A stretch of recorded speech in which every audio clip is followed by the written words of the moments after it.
32 वर्षरे आमको क्षमा कर दिंतु आम कमिटी समस्त सदस्य को क्षमा कर दिंतु प्रभु 13 तारीख 21 तारीख पर्यंत आपण जो 32 वर्ष हमार थाना चक हेलीपैड पड़िया करिचु हाथ जोड़ी प्रणाम करी।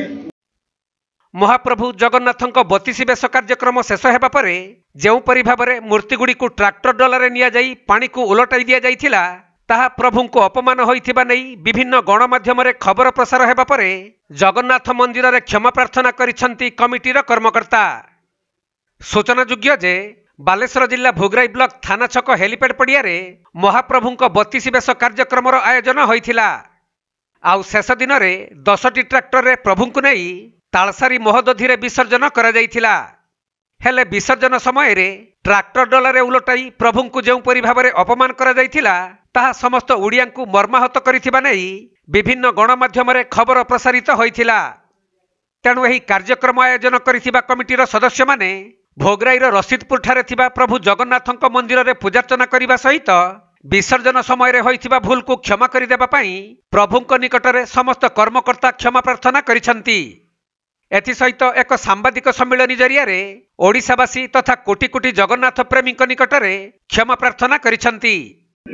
जगन्नाथ 32 वर्ष गत 13 रु 21 तारीख पर्यंत थाना छक हेलीपैड पड़िया अनुष्ठित हो जाइछि। मात्र आमे कर्मकर्ता माने समस्ते उपस्थित रही जगन्नाथ 32 वर्ष को समापन करुचु। कारण जगन्नाथ 32 वर्ष जो नीतिकांति रही से आम अनभिज्ञ।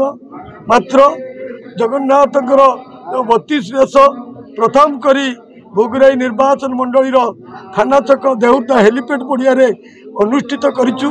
मात्र जो जगन्नाथ गवेषक मान को डाकी मात्र उपस्थित हो पारि नथिले।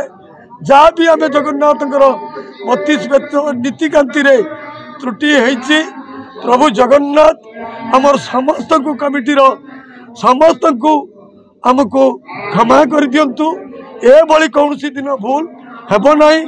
जो जो आगामी दिन हेबो जगन्नाथ नहीं तांकर जहाँ जहाँ कार्यक्रम रही नीतिकांति रही ता अनुसरण करी कार्यक्रम करी।